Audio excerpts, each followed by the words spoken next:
आज हम लोगों को पढ़ना है motion of a charge particle in an electric field. ठीक है, यानी कि अगर कोई चार्ज पार्टिकल कभी किसी इलेक्ट्रिक फील्ड में होता है तो उसका मोशन कैसे होगा उसको स्टडी करना है। मतलब मान लीजिए कोई इलेक्ट्रिक फील्ड है, उसमें चार्ज पार्टिकल हमने फेंक दिया। अब चार्ज पार्टिकल जब हमने फेंक दिया उसमें, तो अब वो किस तरीके से जाएगा? यूनिफॉर्मली जाएगा, मतलब उसकी स्पीड वही रहेगी या स्पीड चेंज हो जाएगी, उसी डायरेक्शन में जाता रहेगा या डायरेक्शन भी कुछ चेंज हो जाएगी, है ना। तो इस तरीके से हमें पूरा एनालिसिस करना है कि जब भी किसी इलेक्ट्रिक फील्ड में अगर हम चार्ज पार्टिकल को फेंकते हैं तो उसका मोशन किस तरीके से होता है। तो इस चीज के लिए मैं आपको इससे पहले कि पढ़ाऊं, आपको ये जानना बहुत जरूरी है कि उसके पीछे बेसिक फंडामेंटल्स क्या है, बेसिक प्रिंसिपल्स क्या हैं, जो कि किसी भी चार्ज पार्टिकल के मोशन को गवर्न करती है। मतलब अगर चार्ज पार्टिकल को इलेक्ट्रिक फील्ड के अंदर फेंका तो चलेगा, डेफिनेटली चलेगा, ठीक है, लेकिन कैसे चलेगा, किस तरीके से चलेगा, क्या डायरेक्शन आएंगे उसके मोशन के, इन सब चीजों के बारे में जानने के लिए आपको कम से कम 4 बातों का ध्यान रखना बहुत जरूरी है। ठीक है, तो चारों पॉइंट मैंने यहाँ पे लिख रखे हैं, मैं एक एक करके आपको समझाता हूँ, ध्यान दीजिएगा। तो टॉपिक है अपना motion of a charge particle in an electric field. ठीक है, इलेक्ट्रिक फील्ड में किसी चार्ज पार्टिकल के मोशन के बारे में पढ़ना। तो मैंने लिखा whenever a charge particle is inside an electric field then following points must be kept in mind. ये पॉइंट्स आपके दिमाग में होने चाहिए। पहला पॉइंट बहुत आसान है, मैं आपको बता ही चुका हूं कि चार्ज जब भी फील्ड के अंदर होगा तो उसके ऊपर 100% फोर्स लगेगा। और मैंने आपको लास्ट लेक्चर में पढ़ाया है कि जब भी कोई चार्ज पार्टिकल इलेक्ट्रिक फील्ड के अंदर होता है तो उसके ऊपर फोर्स कितना लगता है? Q into E। ठीक है, यानी F is equal to Q into E मैं पढ़ा चुका हूं।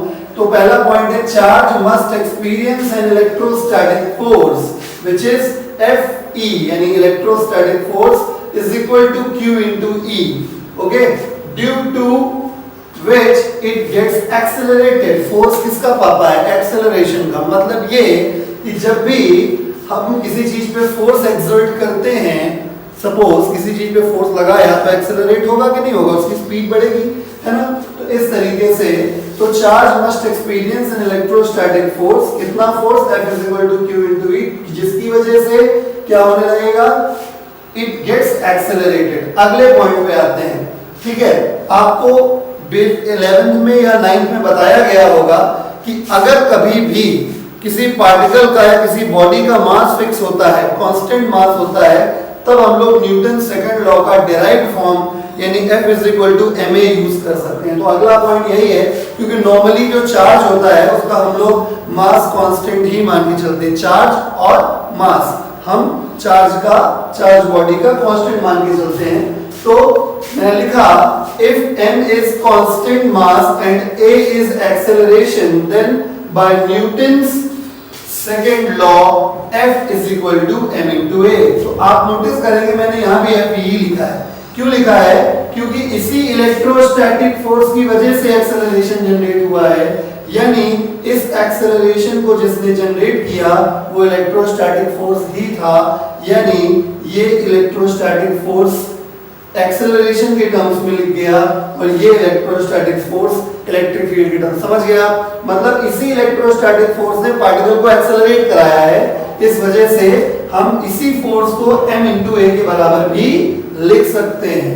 ठीक है, तो अब अपने पास Fe बराबर Q into E भी आ गया है और Fe is equal to m into a भी आ गया। तो क्योंकि ये दोनों फोर्स बराबर हैं, इन दोनों को हम इक्वेट कर सकते हैं। तो तीसरा पॉइंट आ गया अपने पास। तीसरा पॉइंट बहुत इंपॉर्टेंट है, आपको समझना पड़ेगा तीसरा और चौथा।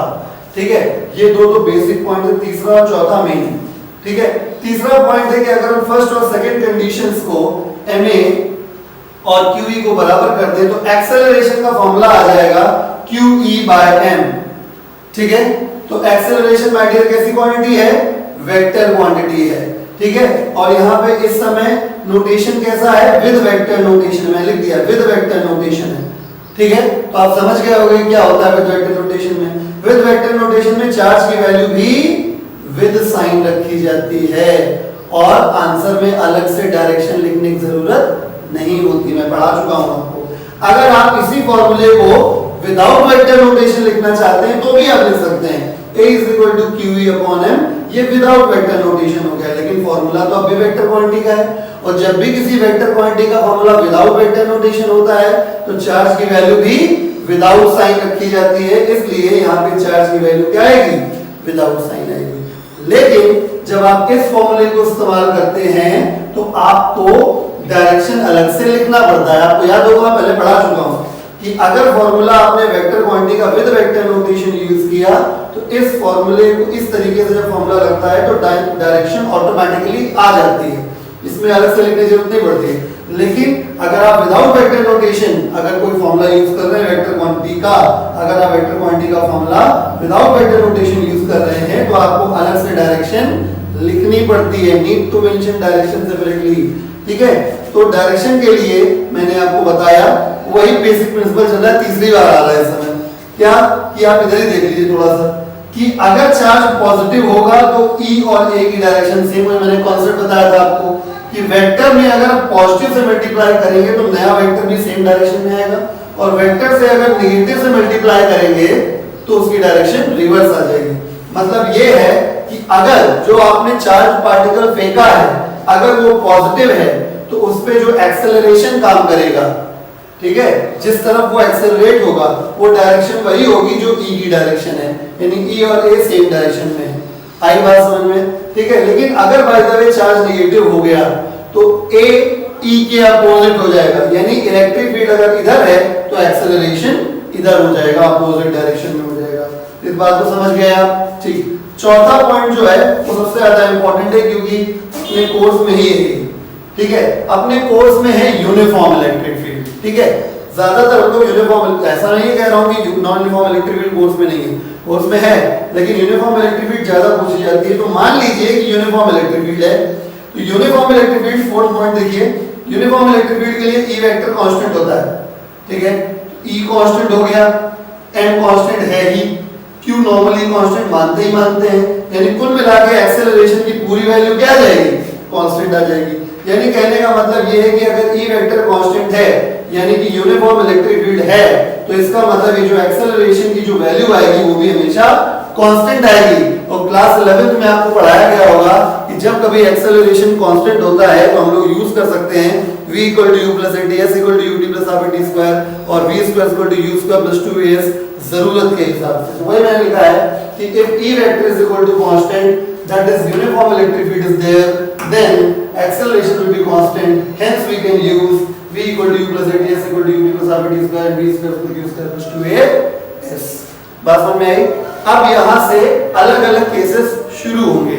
मतलब कि हम पैरेलल फेंकेंगे तो क्या होगा, एंटी पैरेलल फेंकेंगे तो क्या होगा, 90 डिग्री फेंकेंगे तो क्या होगा। पैरेलल मतलब इलेक्ट्रिक फील्ड इधर है, इलेक्ट्रिक फील्ड इधर है, चार्ज को ऐसे फेंका तो क्या होगा, इलेक्ट्रिक फील्ड इधर है, चार्ज को ऐसे फेंका तो क्या होगा। ठीक है, और इलेक्ट्रिक फील्ड ऐसे हो, चार्ज को 90 डिग्री पे फेंक दिया तो कैसे होगा, है ना। तो ये तीन अलग-अलग केसेस हम लोगों को पढ़ने हैं। तो चलिए पहला केस देख लेते हैं कि when charged particle is projected parallel to the direction of electric field। जैसा कि मैंने कहा कि हम लोगों को मोस्टली यूनिफॉर्म इलेक्ट्रिक फील्ड के बारे में पढ़ना है। तो मान लीजिए कंसीडर द सिचुएशन, हमने यूनिफॉर्म इलेक्ट्रिक फील्ड बनाया जैसा कि मैं आपको पहले भी पढ़ा चुका हूं। ये एक पैटर्न है यूनिफॉर्म इलेक्ट्रिक फील्ड का, मैंने लिख भी दिया है कि vector is equal to constant. अब पहला केस ये है कि हम इस प्लस q चार्ज को along the direction of electric field project करेंगे। Along the direction of electric field जैसे ही प्रोजेक्ट करेंगे तो आप इमेजिन करिए कि ये चार्ज जैसे ही आगे बढ़ेगा, ये चार्ज जैसे ही आगे बढ़ेगा, यानी चार्ज जैसे ही यहाँ पे आएगा, ठीक है, ये इलेक्ट्रिक फील्ड के अंदर आते ही तुरंत यानी जैसे ही ये इलेक्ट्रिक फील्ड के अंदर आया, समझिएगा ऐसे, ये अभी बाहर था अब ये अंदर आ गया, जैसे ही इलेक्ट्रिक फील्ड के अंदर आएगा तो इलेक्ट्रिक फील्ड तुरंत इसके ऊपर एक फोर्स लगाएगी which is called electrostatic force. और इलेक्ट्रोस्टैटिक फोर्स हमेशा पॉजिटिव चार्ज पर उधर ही लगता है जिधर इलेक्ट्रिक फील्ड की डायरेक्शन होती है। तो इसके ऊपर तुरंत काम करने लगेगा, मतलब ठीक है, तुरंत इसके ऊपर एक काम करेगा इलेक्ट्रोस्टैटिक फोर्स, जिसको हम लोग कहते हैं Q × E। फील्ड के अंदर जब चार्ज आता है तो इसके ऊपर जो फोर्स लगता है Q × E। बात समझ में आ गई आपको? यानी जैसे ही प्लस Q चार्ज फील्ड के अंदर एंटर करेगा, पहली बात फोर्स जरूर लगेगा, दूसरी बात पॉजिटिव चार्ज होने की वजह से फोर्स हमेशा along the direction of electric field लगेगा। ठीक है, तो क्योंकि फोर्स जिस तरफ लगता है एक्सेलरेशन भी उसी तरफ होता है, जिस तरफ फोर्स लगता है उसी तरफ एक्सेलरेशन होता है। इस वजह से, ठीक है, इस वजह से क्या हो जाएगा कि हमने ऑलरेडी इसको इधर धक्का दे रखा हुआ था, और जैसे फील्ड के अंदर घुसा तो इलेक्ट्रिक फील्ड ने भी जो फोर्स लगाया उसने भी एक्सेलरेट किया। यानी कुल मिला के कोई ऐसा केस हो गया, कोई व्यक्ति आगे जा रहा था, कोई बंदा आगे जा रहा था और पीछे से कोई गया, उसने धक्का मार दिया, ठीक है, तो ऑलरेडी आगे जा रहा था और ज्यादा जब पीछे उसी डायरेक्शन में पुल लग गया तो उसकी स्पीड ऑब्वियसली क्या हो जाएगी, इंक्रीज हो जाएगी और वो उसी डायरेक्शन में जाएगा।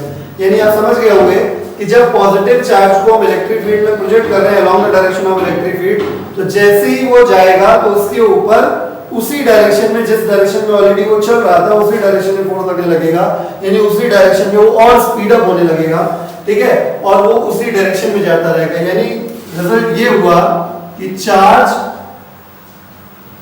will continue to move along the same straight line with increasing speed। यानी उसी डायरेक्शन में उसी स्ट्रेट लाइन के लॉन्ग चलता रहेगा और उसकी स्पीड बढ़ती रहेगी। अब हम लोग बात करेंगे केस नंबर 2 के बारे में, when charge particle is projected opposite to the direction of electric field. यानी इस केस में इलेक्ट्रिक फील्ड के अपोजिट डायरेक्शन में हम चार्ज को प्रोजेक्ट करेंगे तो ऐसे देखिए, मान लीजिए ये डायरेक्शन ऑफ इलेक्ट्रिक फील्ड है, यूनिफॉर्म इलेक्ट्रिक फील्ड है, यहाँ पे हमने जो प्लस क्यू वाला ये चार्ज है, प्लस क्यू वाला ये चार्ज ये जो है इसको मैंने बाहर से अंदर ऐसे फेंका, तो जैसे ये फील्ड के अंदर घुसेगा, जैसे ये फील्ड के अंदर पहुंचेगा, यहाँ पे तुरंत इसके ऊपर क्या लगेगा, फोर्स लगेगा, ठीक है। अब ऑब्वियसली फोर्स जो लगेगा वो पॉजिटिव चार्ज के ऊपर फोर्स हमेशा उसी तरफ लगता है, मतलब समझिएगा यहाँ पे कहानी थोड़ी उलट हो गई। मतलब इसका जो इनिशियल मोशन है, इनिशियल डायरेक्शन ऑफ मोशन जो है वो इधर है, लेकिन जैसे ये फील्ड के अंदर घुसा इसके ऊपर लगा फोर्स जो कि अपोजिट डायरेक्शन में, यानी इलेक्ट्रोस्टैटिक फोर्स इस पॉजिटिव चार्ज पर उधर ही लगेगा इधर फील्ड है, और फोर्स का फॉर्मूला क्या हो जाता है, Q into E हो जाता है। बात समझ में आ गई कि नहीं आ गई, ठीक है। यानी कि हालात कुछ ऐसे हो गए कि कोई बंदा सामने से आ रहा था, हमने उसको ऐसे धक्का दे दिया तो क्या होगा, या उसको ऐसे धक्का देना शुरू किया, पुश करना चालू किया तो क्या होगा, धीरे धीरे उसकी स्पीड क्या होने लगेगी, कम होने लगेगी। और अगर हमने लगातार यूं ही जारी रखा तो एक वक्त ऐसा आएगा जब वो रुक जाएगा, उसके बाद क्या होगा, वो फिर मेरे अकॉर्डिंग उस तरफ जाने लगेगा। समझ रहे हैं, मतलब वो सामने से आ रहा था, मैंने उसको पुश करना चालू किया, ठीक है, तो जैसे ही पुश करेंगे तो उसकी स्पीड धीरे धीरे कम होती जाएगी। अभी फिलहाल वो आगे बढ़ रहा है लेकिन उसकी स्पीड कम होने लगेगी, यानी रिटार्डेशन होने लगेगा। फिर एक मोमेंट ऐसा आएगा उसकी स्पीड 0 हो जाएगी, तो उसके बाद एक मोमेंट ऐसा आएगा कि फिर अब उसको वापस जाना पड़ेगा, मेरे फोर्स की वजह से वो क्या होगा, एक्सेलरेट होगा। तो यहाँ पे वही सीन हुआ है कि हमने चार्ज को अंदर फेंका, जैसे ही अंदर घुसा इलेक्ट्रिक फील्ड ने कहा चलो बाहर निकलो, तो इलेक्ट्रिक फील्ड ने फोर्स लगाया इस तरफ, तो ये क्या किया, यहाँ तक आया और यहाँ पे अल्टीमेटली आके ये प्लस क्यू यहाँ पे अल्टीमेटली आके रेस्ट कंडीशन में आ गया, ठीक है।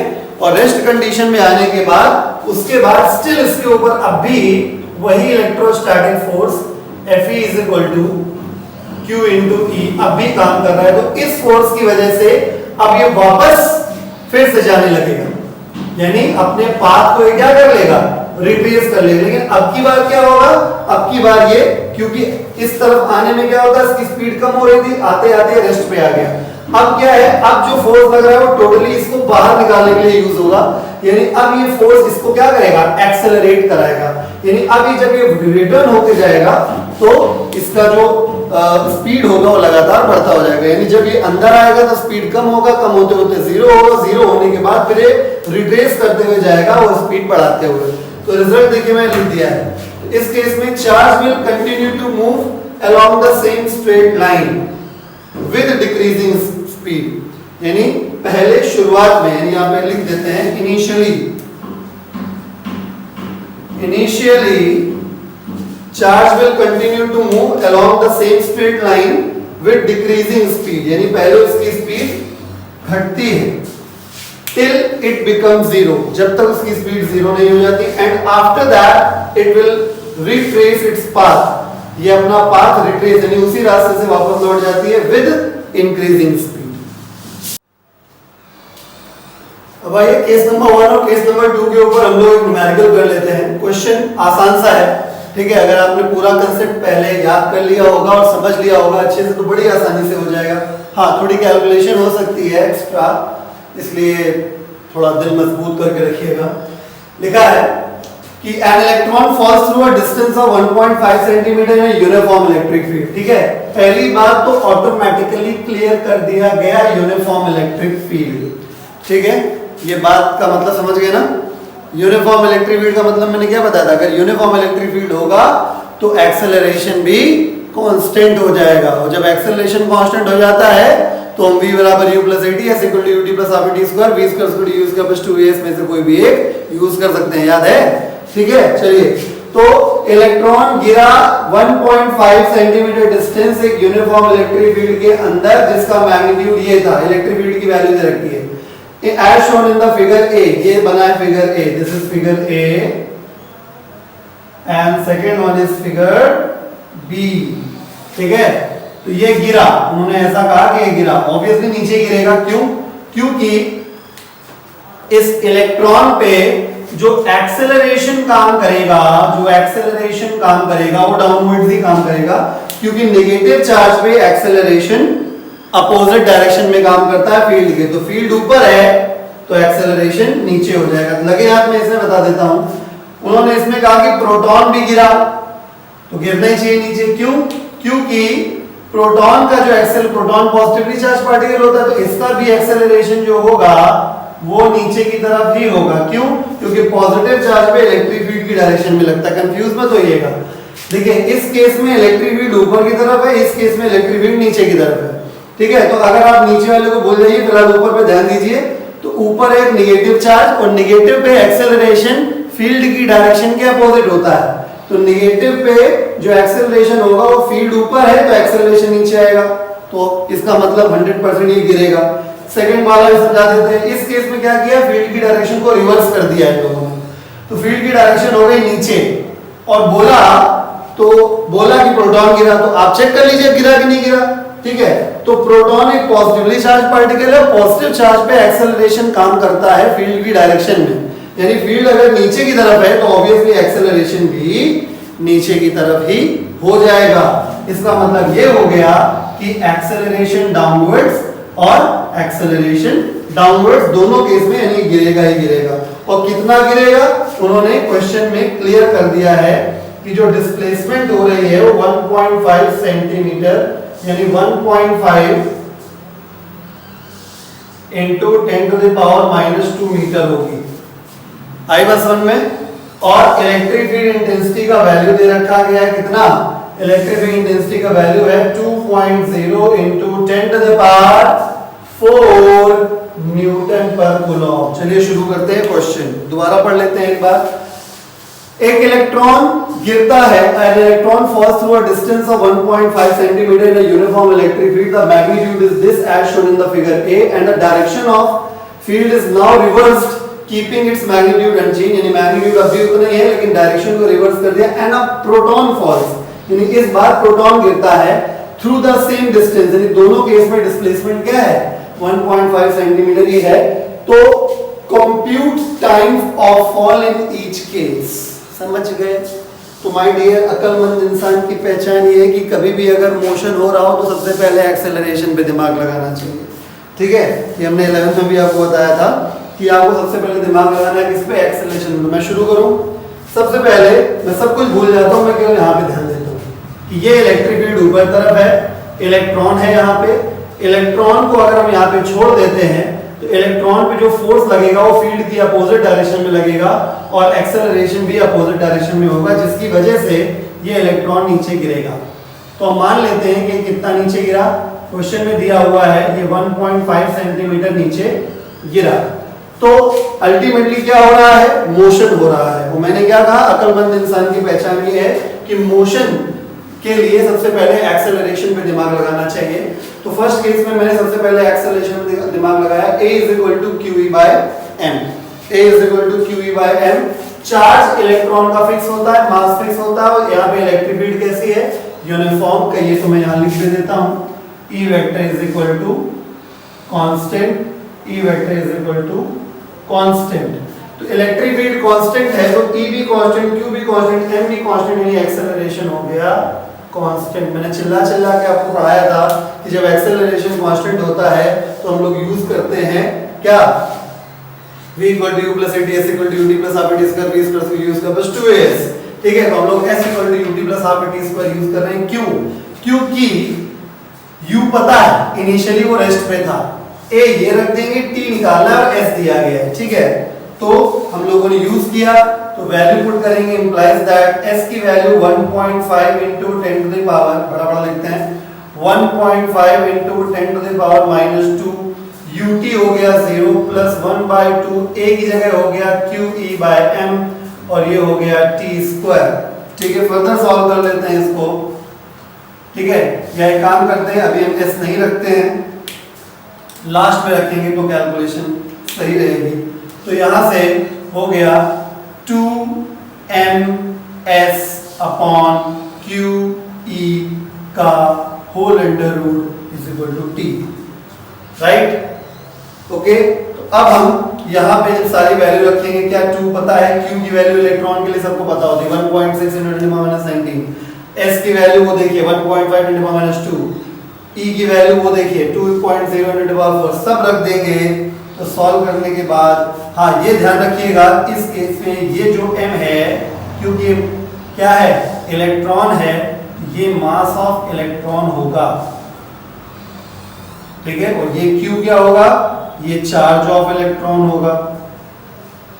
चार्ज ऑफ इलेक्ट्रॉन माइनस में नहीं रखना है, ठीक है, क्योंकि हम लोग कौन सा फॉर्मेट यूज कर रहे हैं, स्केलर फॉर्म, बिना वेक्टर नोटेशन वाला। तो चार्ज की वैल्यू भी विदाउट साइन रखी जाएगी, चार्ज की वैल्यू विदाउट साइन रखी जाएगी। ठीक है, चलिए, तो सब कुछ क्लियर है, सारी वैल्यूज को रख देंगे, तो सॉल्व करके t का वैल्यू आ जाएगा 2.9 × 10⁻−9 सेकेंड्स। चलिए, अब सेकेंड केस की बात कर लेते हैं। सेकेंड केस में आ जाइए।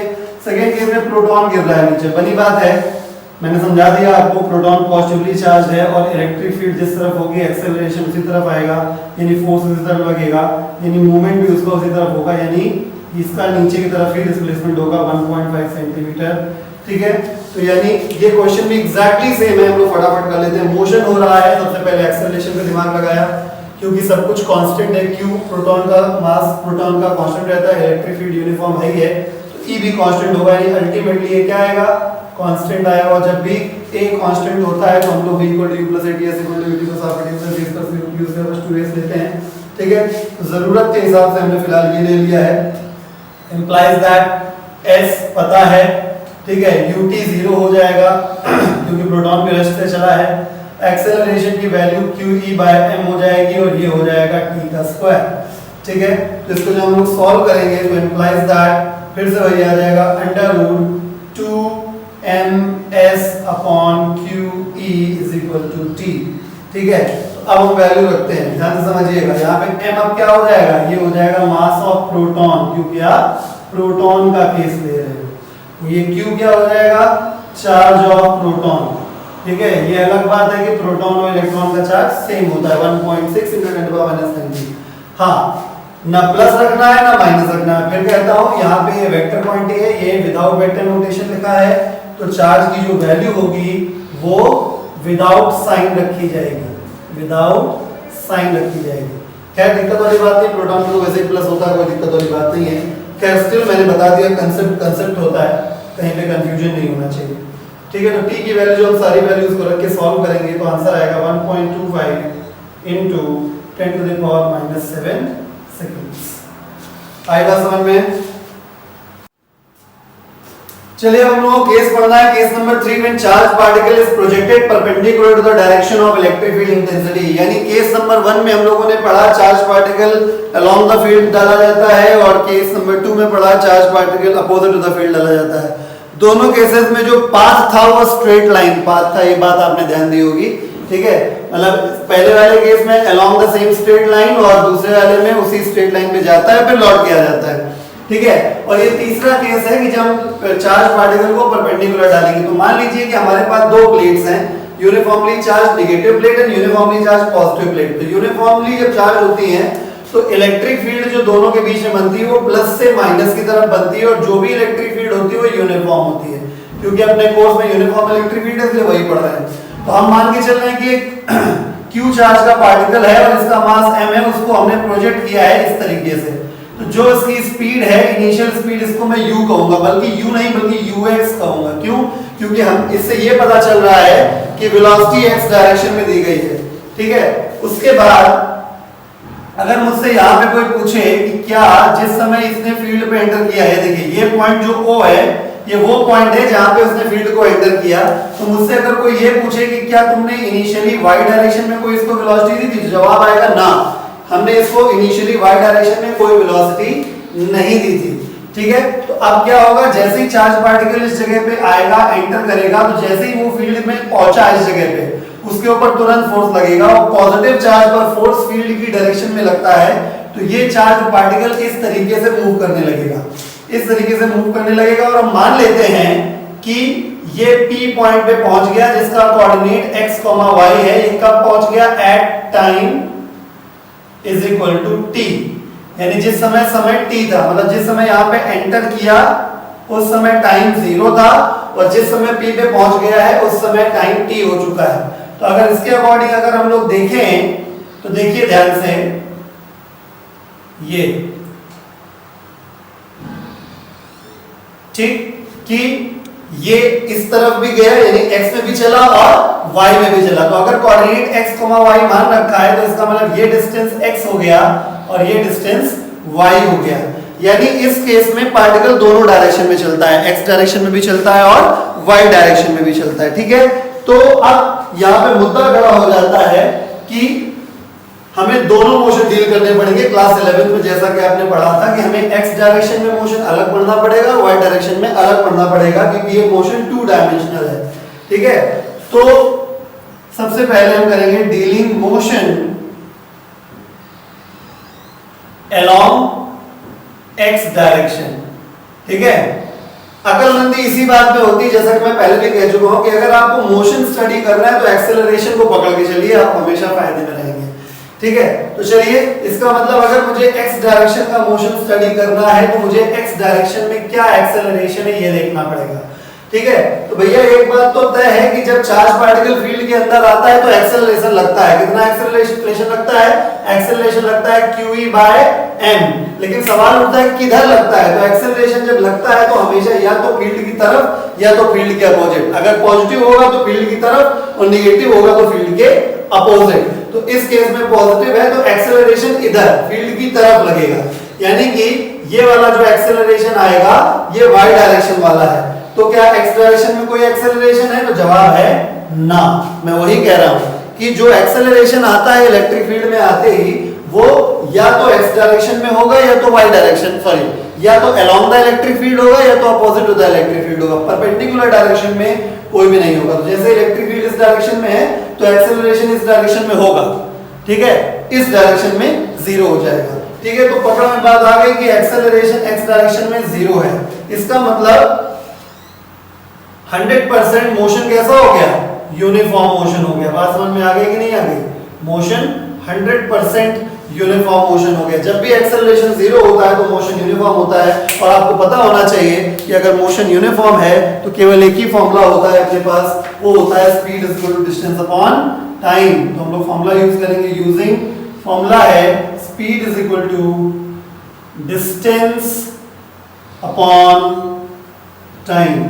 स्पीड कितनी है, x डायरेक्शन से सारी बातें करेंगे, स्पीड x डायरेक्शन में ux हो गया, डिस्टेंस कितना है x, टाइम कितना लगा है t, तो यहां से सॉल्व करके आ जाएगा t is equal to x upon ux, equation number 1। अब बात कर लेते हैं कौन सा मोशन, सेकंड मोशन जो कि y डायरेक्शन में है, ठीक है। तो इसको अलग कर देते हैं, तो लिखते हैं dealing motion along Y direction, ठीक है ना। तो वाई डायरेक्शन में जो मोशन है माय डियर, इसको आप ध्यान से देखिए, क्यू चार्ज का कांस्टेंट है, एम कांस्टेंट है और ई वैसे भी कांस्टेंट है, यानी एक्सेलरेशन क्या हो गया भैया, कांस्टेंट। और कांस्टेंट एक्सेलरेशन का मतलब होता है यूनिफॉर्मली एक्सेलरेटेड मोशन, मतलब ये वाला मोशन जो है वो है यूनिफॉर्मली, यानी इस केस में एक्सेलरेशन जो आ रहा है वो आ रहा है QE/m, अब तो याद भी हो गया होगा, और ये यूनिफॉर्मली एक्सेलरेटेड मोशन हो गया, ठीक है। और यूनिफॉर्मली एक्सेलरेटेड मोशन यानी जब भी एक्सेलरेशन कांस्टेंट होता तो वही तीन फॉर्मूले लगते हैं, याद हो गया होगा आपको। तो हम लोग तीन में से कौन सा फॉर्मूला लगाने वाले हैं, हम लोग तीन में से फॉर्मूला लगाने वाले हैं कौन सा वाला, S = UT + ½ AT², ठीक है। और Q की y डायरेक्शन का मामला है, इसलिए displacement in y direction, initial velocity in y direction and acceleration in y direction. Value put कर देते हैं, y डायरेक्शन में डिस्प्लेसमेंट हुआ y, uy का वैल्यू कितना है 0 है, और +1/2 एक्सेलरेशन y डायरेक्शन कितना हो गया QE/m, वो लिखा है, ये लिखा है, याद कर लो, और बचा t², ठीक है। तो y का वैल्यू हो गया QE/2m, और मैं वैल्यू रखने जा रहा हूं कहां से, फ्रॉम फर्स्ट इक्वेशन। तो फर्स्ट इक्वेशन में वैल्यू रखता हूं x/ux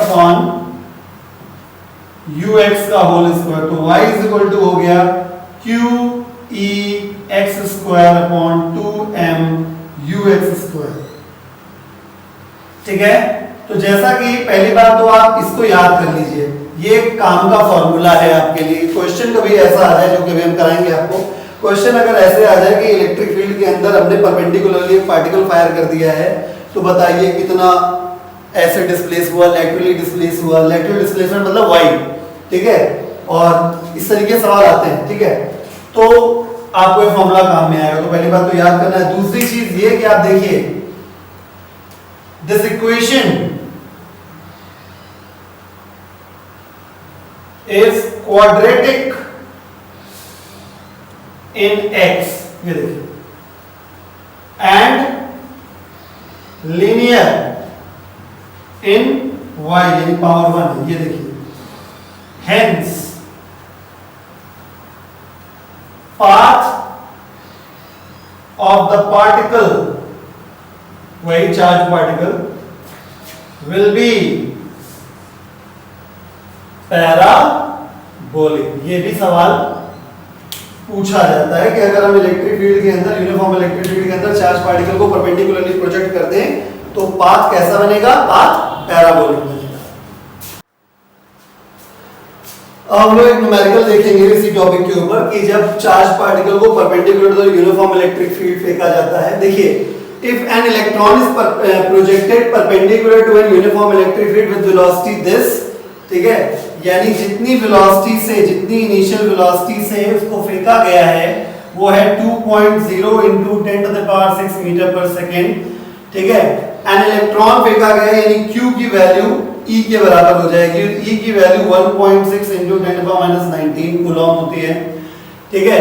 perpendicular to electric field फेंका गया, देखिए मैंने इलेक्ट्रॉन को शो भी कर दिया है, ux स्पीड से डाला गया है और ये इलेक्ट्रिक फील्ड के परपेंडिकुलर है, ठीक है। आप देख पा रहे हैं 90 डिग्री का एंगल यहाँ पे बना हुआ है, ठीक।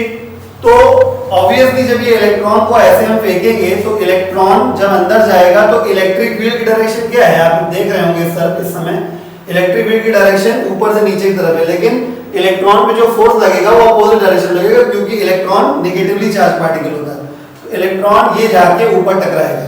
सवाल यही है कि कितनी दूरी पर जाकर इलेक्ट्रॉन टकराएगा, मींस हमें ये x निकालना है, क्वेश्चन में x निकालना है, और दोनों प्लेट के बीच का जो सेपरेशन है, ठीक है, ये जो सेपरेशन है